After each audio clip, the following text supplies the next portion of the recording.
Hello and welcome back to Sharks Happen. On today's episode, we're going to go over some surfboard attacks, including a rare attempt to consume on a surfer. We're going to go over a very vicious attack on a swimmer where he's bitten multiple times by a shark but survives. And we're also going to finish this show out with what you've been eating, shark. We're also going to have some comments on a new ISAF report that came out on last year's attacks for 2022. So it's going to be a great show. Stick around.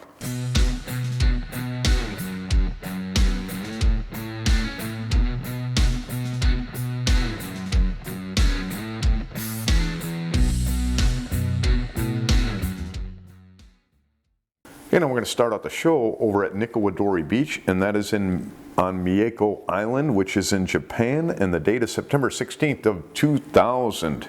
Takayuki Miura, he is 21 years old, and he is out doing some afternoon surfing, early evening surfing with some friends. It's about 5 o'clock in the afternoon, and Takayuki is sitting on his surfboard. He's within 100 yards of shore. There's varying distances, they say he was, but friends suddenly saw that he was pulled off of his board by a shark. Shark grabs him, pulls him off the board. They can see the shark fin as the shark is attacking him, so they sound the alarm to the beach.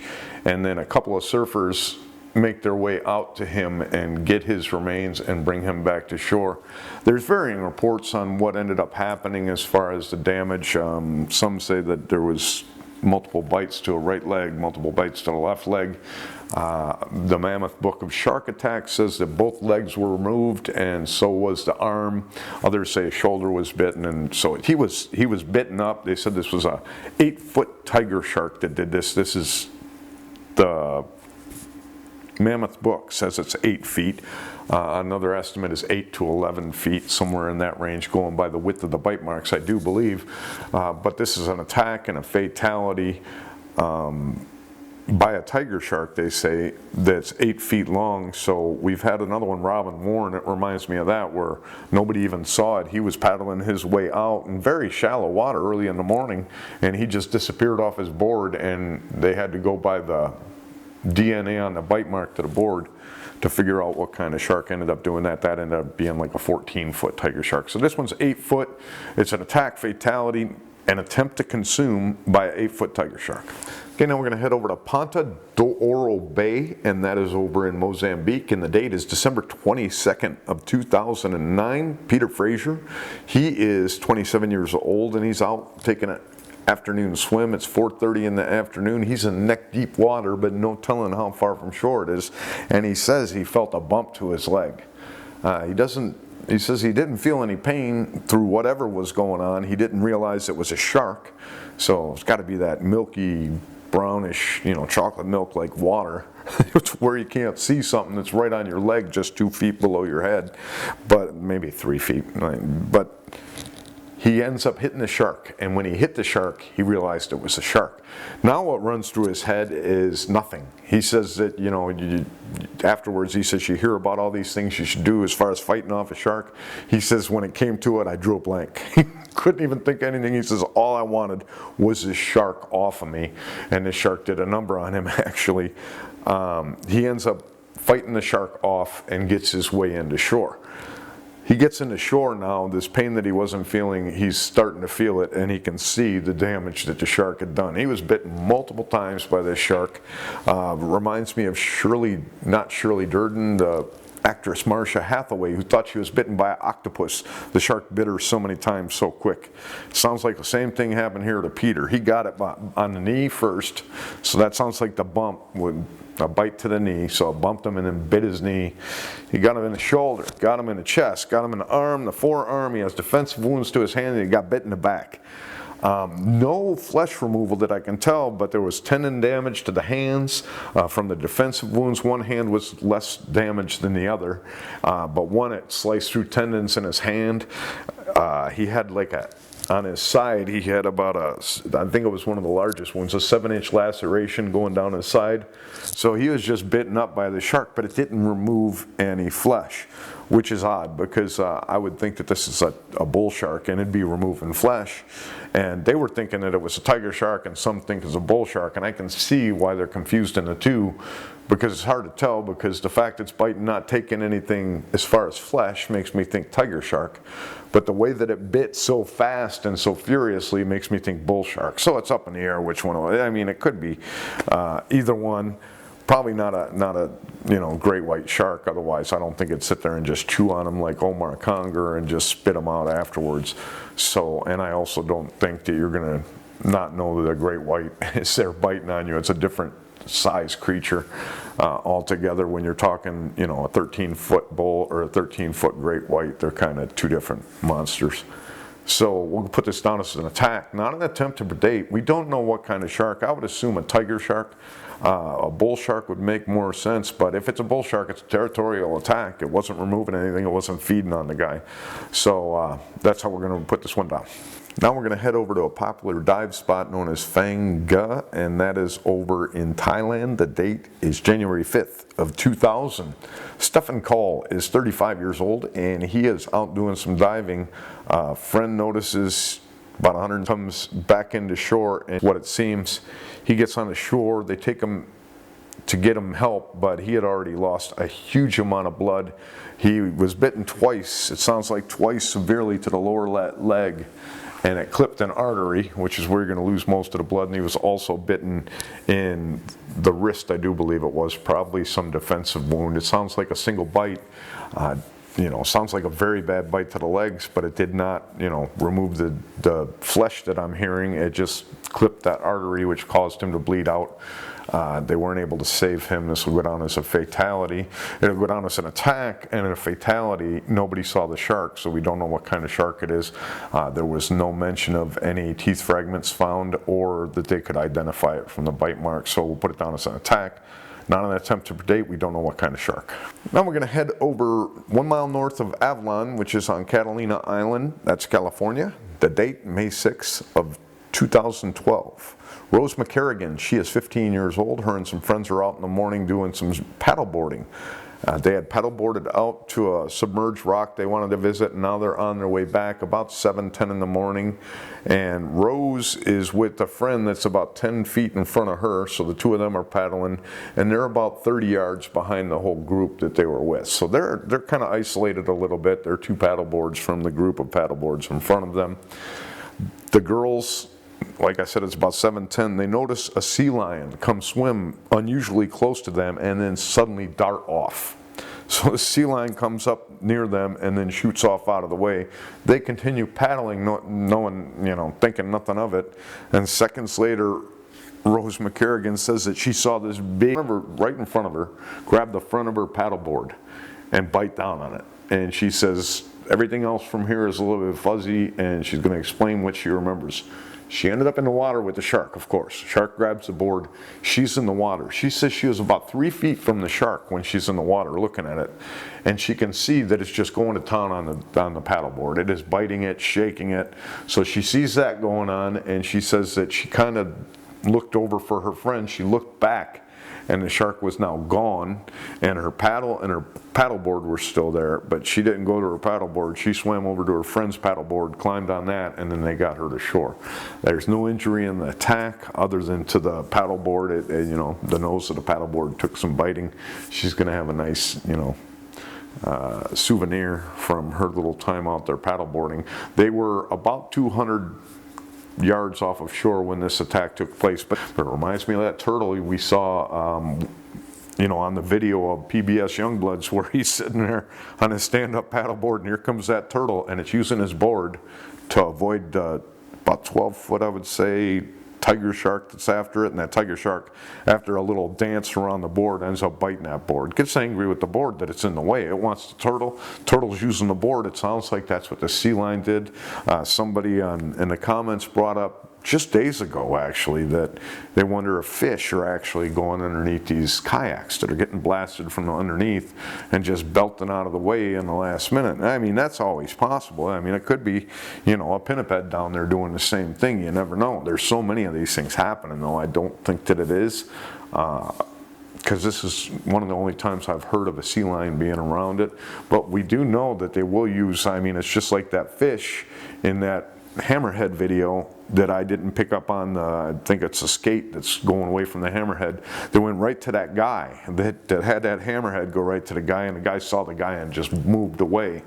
But yeah, crazy stuff that they go after those things like that. So it's possible that a lot of these attacks on these boards and kayaks are due to their prey using them as protection. You never know. So that's our attack on Rose McKereghan, an attack. No injury except to the paddleboard. You know, we're going to head over to a pearl farm, which is over in Roebuck Bay. That is in Australia. That date, November 21st of 1993. Richard Bisley, he is one of 2 divers that are going down to tend the pearl farm. Now this pearl farm, there's rows and rows of baskets hanging. They hang them down there at the seabed, so it sounds like they got them on sticks and they hang them off the side of there. There's plastic cages like that they have these pearls in there, and then they inject them with a nucleus that gets them to grow pearls. So they're trying to get pearls to grow in here, and the diver's job is to go down there and clean them off, make sure that there's no algae, seaweed, things on them that would keep them from being at their finest, I guess. So these 2 pearl divers go down, and it's about 3:15 in the afternoon. They're in 50 feet deep water. They're at the, sounds like they're at the bottom of the water, so they're at the seafloor because that's where these are at. And Peter Bisley disappears. What happens is the other diver, they're both hookah, so they're both getting air from a compressor that's up on a ship. The other diver, his air, it went down, his air pressure went down, and probably not having enough air to breathe. So he has to go up to figure out what's going on. Now the other hose is free flowing, and they pull that in, and they get the hose in, and they have the dive belt, but they have nothing else of Richard Bisley. He's not there, and obviously it was bitten off by something. So they called in 45 minutes. It took them to call in, and there was 9 dinghies of divers out in the area, and they were diving looking for anything. Shortly after the search had started, they found the mask. They found his mask. They found his dive equipment, but no sign of him. I believe it was a week later that they caught this shark, but an 8-foot tiger shark was caught a week later, and it had clothing, and it had remains in there that showed that it was the one that attacked Peter Bisley. You know, 8-foot shark take you away, and nobody knows it. That's kind of crazy that could happen. But you know, tiger sharks, they have those big wide heads, kind of like a bull shark at 8 feet. They have pretty big mouths for the size of them themselves, and man, they are dangerous sharks. But we're going to put this down as an attack, a predation, 8-foot tiger. You know, we're going to head over to Ocean Reef Park. That is on Singer Island. That's in Florida. The date is November 15th of 2015. Alan Engleman, he is 28 years old, and he is out doing some surfing. He says he's just gotten in the water and is paddling out when suddenly a spinner shark jumps up out of the water and grabs his hand, bites his hand. He grabs the shark by the pectoral fins and yells to his friend shark. The shark lets go, and it swims off, and he paddles his way in. He goes in and gets his wounds tended to, and he survives the attack, as most people do over there off of Florida at the you know, shark attack capital of the world. Now the next day, Engleman and his 5-year-old son, they're fishing for sharks, and he claims he caught the same shark, the spinner shark, that went ahead and bit him. He says he could identify it by a notch in the pectoral on the dorsal fin, so it had something with the dorsal fin that he identified, and says he caught the very shark that went ahead and bit him. So he ends up killing the shark that ended up biting him. That's going to go down as an attack, not an attempt to predate by it looks like about a 6-foot spinner shark, and that's probably about, you know, they get to about 8 feet, just like those black tips. Or you know, they get up to about 8 feet. You'll see them up to about 8 feet. But I would say that they normally run around 6 feet, both species. Maybe the black tip's a little bit smaller. Got an attack of a really small black tip we're going to get into in the future. So that's our story of Mr. Alan Engleman, an attack, not an attempt to predate, small spinner shark. Okay, now we're going to head over to New Smyrna Beach, and that is in Florida. The date is October 6th of 2000. Austin White, He is 23 years old and he is out doing some surfing. He had taken a wave into the shallows at about 2:30 in the afternoon and ended up in the water off of his board when he says that all of a sudden shark grabs his hand. And he says the bait fish around him just scattered when this happened, and the shark finally releases him. He goes in, he gets his hand stitched up. Turns out that this is a 2-foot, I've seen 18-inch, so 1.5 to 2 foot BlackTip shark that got a hold of him and bit him. These are the kind of attacks that are happening most often at New Smyrna Beach. I would say the sharks are much smaller than the 6 feet that we cover, probably 5, 4, and like this, a 2-footer. So, you know, those, when you go and you Google and you look at all those shark attack damage photos that I mentioned, that you can go ahead and Google them and see all these shark attacks, but none of those are from New Smyrna. I would doubt any of those are from that coast in California at all. And what I've noticed, there's 4, I've looked into that before back when I talked about, you know, deaths in the U.S. and how we don't have them here like they have them over in Australia, South Africa, Brazil. They're not as dangerous to us here as they are in other places. But I went over it, there was 4 fatalities in 23 years now. So 4 fatalities in Florida over 22 years, I think it was from 2000 on. And from what I remember, all of those are deep water incidents. You had Mark Meeker swimming across Tampa Bay for a bet on a beer, and he got bit in the calf. Very survivable bite, but he drowned because nobody was out there to help him. He was swimming across the thing by himself. Very, what were you thinking on that one? And then you have William Colvert, who was up there where we fish for yellowtail up there at Alligator Reef in Isla Mirada. He was taken, they think, by a bull shark, but that's at a drop off. So where we fish for those yellowtail and where they're diving, that's where the shelf is. And it's 4 miles off of the shore. It's only 20, 30 foot deep water till you finally hit that and you get to over 100 foot deep water. So that's where William Colvert was taken. And then it was 2+ miles, I believe it was, Christy Wapnarski. She was killed, I think, by a great white shark out there. So all of Florida's recent, I can't think of the other one, but it seems that all of their recent fatalities are all out in deep waters, nothing near the shore. And near the shore, you're going to run into a lot of small sharks. And just like the guy said, the bait fish scattered. Well, you're out there playing with bait fish all the time. What does bait mean? What is the bait for? It isn't for you, it's for something that's after it. Now you got bit by it. Way to go.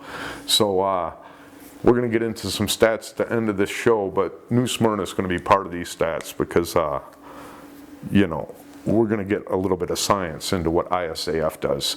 But that's our attack on Austin White, an attack, not an attempt to predate by, at the most, a 2-foot BlackTip shark.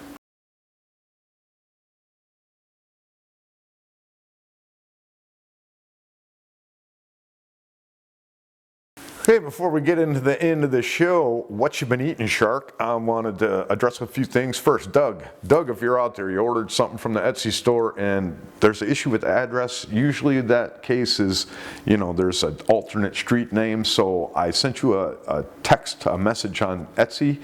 I can't find your email address, or I sent you an email too. So jump on Etsy and let me know if there's an alternate address for you. Another thing is Hamish.